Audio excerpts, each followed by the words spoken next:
Greetings, this is Robert Hall with Robert the Appraiser YouTube channel, coming back for the fourth video in our series where we're discussing the number of bedrooms, what bedrooms to count, and how the bedroom count itself affects both value and marketability. We've been talking about thinking outside of the box. We've been talking about having a paradigm shift. We've given many examples about how the higher the bedroom count, we cannot necessarily assume that that is moving the price of the house more into the positive direction.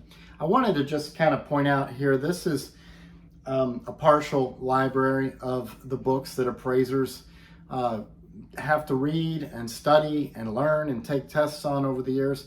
You know, the appraisers are the kind of academics along with the attorneys in our industry, and that's not to take anything away from the salespeople who are the realtors, because I have done that job and I understand the challenges and the kind of organization and focus and talent that realtors have to have. But let's just be very clear, appraisers and lawyers are the ones that have to consume volumes of textbooks, okay?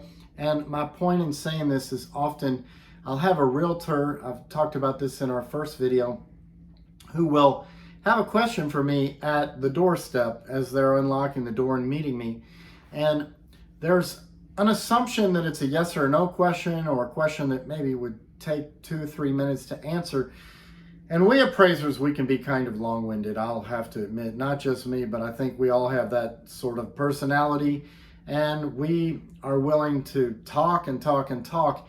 And I always found it a little bit awkward because there wasn't enough time to really dive into the subject. So this is the motivation of why I have decided to make Robert the Appraiser YouTube channel. That way, on a subject such as bedrooms as this, I can take as long as I want. And if somebody has time to go through the entire series, then they're gonna understand from my perspective how I see these complex issues, which on face value, you might think they're rather simplistic. Now, with all of that introduction, what I want to say is this video today, I'm going to be talking about bedrooms in the basement. And again, we have another very complex subject, because it's not just simply a yes or no. Should you have bedrooms in the basement, or can you count bedrooms in the basement, or should you wall off and partition bedrooms in the basement?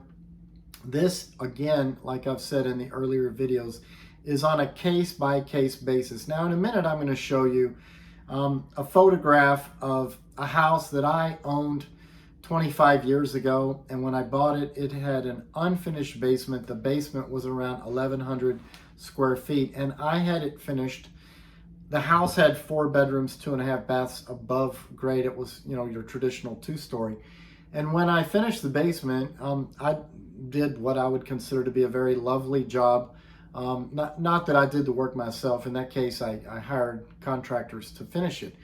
But I left it in one big, large, open area that had room for a pool table, a ping pong table, a family room, a recreation room. It was one large area, and then I had a small area where the utilities and laundry were walled off. And then I had a very small but open part of that bedroom that we used as a gym, okay? But I made the choice not to partition off any bedrooms in the basement, mainly because, well, for a number of reasons, but mainly because that house already had 4 bedrooms, which was completely adequate. That is, in almost every case, 4 bedrooms is enough bedrooms for a modern day family.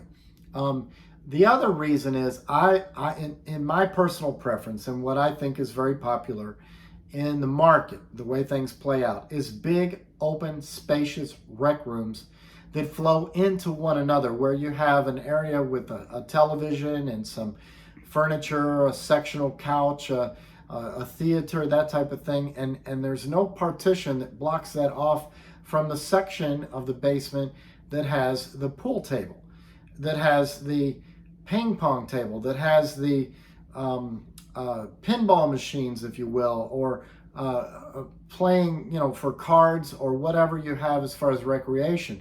It's my opinion that if you have enough bedrooms above ground, when you finish the basement, you should leave as much open space in your basement as possible. Now with that, I'm going to go ahead and show you just the picture that I have of the basement of the house that I once finished. Now, it's from the MLS, and since then it's been repainted. Frankly, I think the paint job that I had on it before was a nicer color.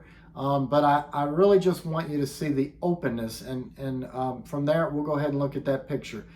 So the reason I chose this photograph of this basement is because of my personal experience with this finishing of this basement.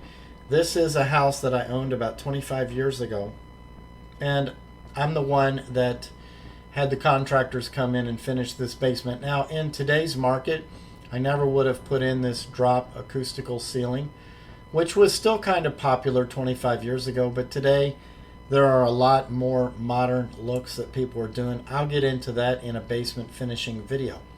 However, I want to talk about the things that I did right in this finishing of this basement.